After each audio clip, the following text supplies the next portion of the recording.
Namaskar, very warm welcome to all of you. Once again, I am here to impart some knowledge to the promoters, investors, administrators, principals, vice principals, HODs, and managers of various administrative departments of the school. So this, as you already know, this channel is dedicated to new school project, school administration and school operations. I have already covered many topics like conceptualization of idea. Finally, we have reached how the school is selected, how the entity which will govern the school is selected. Everything has been decided, recommendation made. Now, out of 3 entities which are competent to open the school, open an education institution, which are 3: registered society, public charitable trust, and section 8 company. So now today we will go for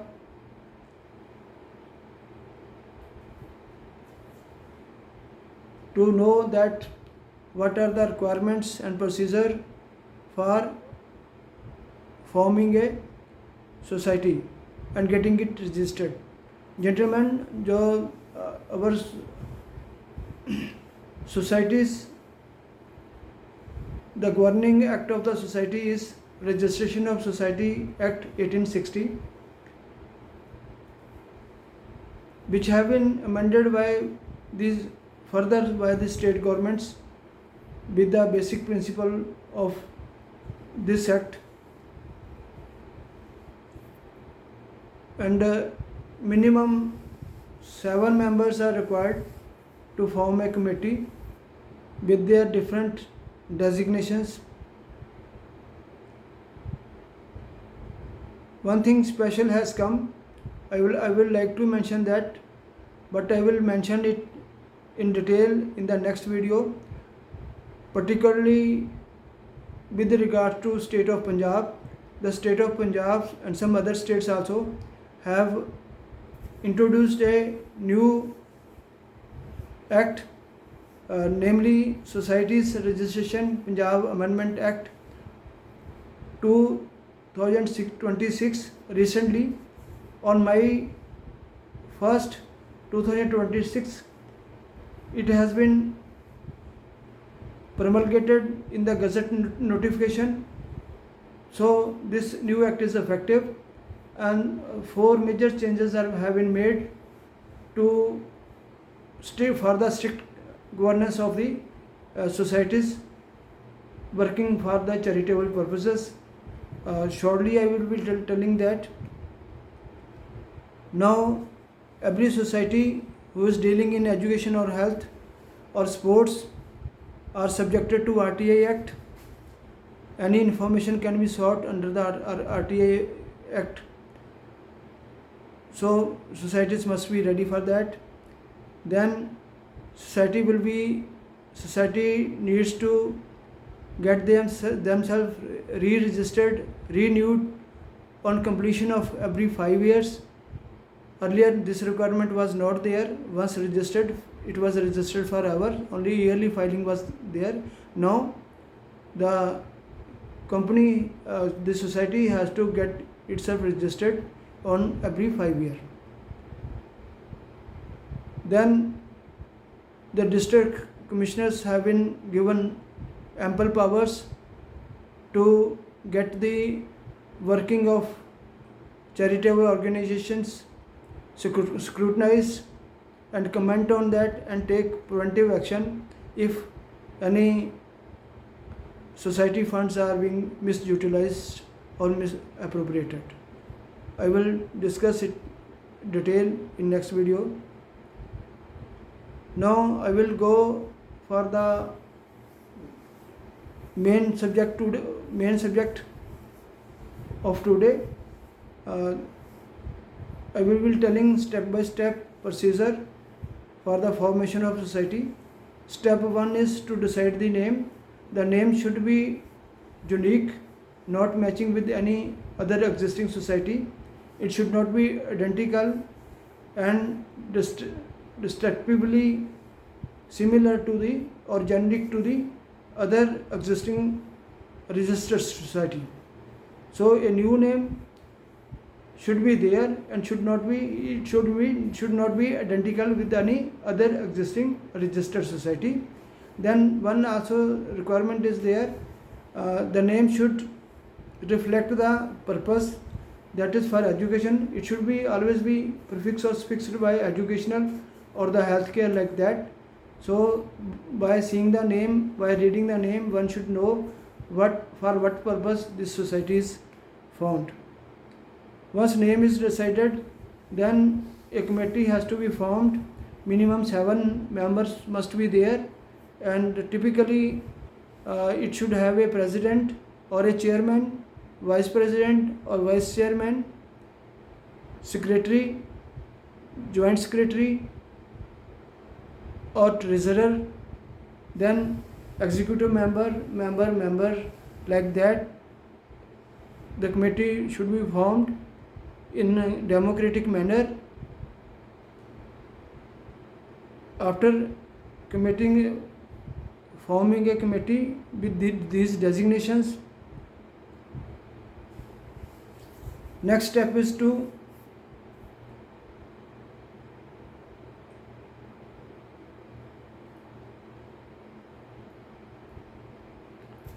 define objective. The objectives of clearly defined and noted in black and white. The typical objective for the educational purposes can be to establish and manage schools, colleges, educational institutions, universities, to promote education, skill development and vocational training, to award scholarships, to establish libraries and research centers, to conduct various workshops, seminars and educational programs, like that. Then step 4 is to prepare a memorandum of association, which is the main document depicting the major vital information of the society. It will typically involve the name of society, the registered address, registered office of the society, that is the address of the society's head office. Then what are the objectives which we have already decided, that has to be given in the memorandum of association. Details of governing body members, who are the governing body members, their name, address, qualification, occupation and signature. All the pages of the memorandum of association should be signed by each one of the society member. Then step 5 is to draft rules and regulation. But on what rules and regulation and what laws the society will run, it should be clearly defined in rules and regulation, or we may say it bylaws also. So these will typically include what will be the eligibility of members, how the membership can be given, to whom the membership is given, then how the member can be admitted, taken into the society, and how the resignation by the member will be treated and disposed of. What will be the power and duty of powers? What will be the powers and duties of office bearers, president? What would the powers and will be of the president and other office bearers like secretary, treasurer, etc. Governing body composition. What will be the maximum composition, numbers of the society members?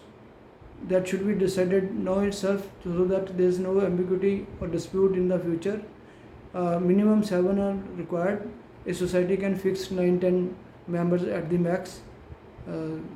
That number of members are given in the rules and regulation. in advance. Election procedure: how the office bearers, top management like president, secretary, treasurer will be selected. Normally it will be in democratic manner and on the basis of majority of the member who voted for. Meetings, periodicity of meetings, but how many times meeting will be conducted of the society society members to take the decision. There are many meetings are there. Emergency meeting can also be conducted if needed for the emergency decisions. So what will the quorum, what minimum strength of the members should be present in the society meeting to take the decision. If members are not present up to the marked number, say 3 out of 7, any decision made will be void, null and void. How the finances will be managed, that will be depicted in the rules and regulation. Audit provision, what will be the audit provision, how many times in a year audit will be carried out, how the auditors firm will be selected, what will be their the professional fees, etc. These are to be predefined in rules and regulation. What will be amendment procedure, how the rules and regulation MOA can be amended as per the circumstances in future. That is to be clearly outlined in black and white in rules and regulation. How the society can be dissolved, in what circumstances society can be dissolved, and how the assets of the society at the time of dissolution can be disposed of, as the act mandate for the disposal as to only to the non-profit organization with the similar objective. So any asset, whether it is land or building or any other assets or funds, can on the dissolution only can be transferred to the other societies who are running the schools with the same objective. These are the conditions that we will be discussing in detail afterwards. Sixth step will be arrange supporting document, identity cards, identity proofs, and the PAN number, PAN cards. All these documents which are like PAN, Aadhaar, passport, and voter ID of the members should be arranged and self-attested. For passport size photo will be required. It may differ from state to state. What are the requirements of a particular office, registering office, registered office proof, rent deed or the land documents, no objection certificate if land office is a building or any property is taken on rent, then a NOC from the property owner must be there permitting the use of land or property for the purposes society want. And affidavits by the each and every, sometimes some states don't ask for majority of states ask for the affidavit or declaration from the members with their consent that they are ready to take a membership and will be abiding by the rules and regulation of this society. So these are to be mandatory. These are mandatory requirement. Any other document can also be asked by the particular registrar of the societies as per requirement. There is no restriction as per it will differ from state to state. Then submit the application to the registrar of firms and societies, somewhere only registrar of societies only, with the all necessary documents and memorandum of association, rules and regulation, with the prescribed fees which can be paid online. The registrar will scrutinize all the papers. If he is satisfied, the society will be registered. Thank you so much.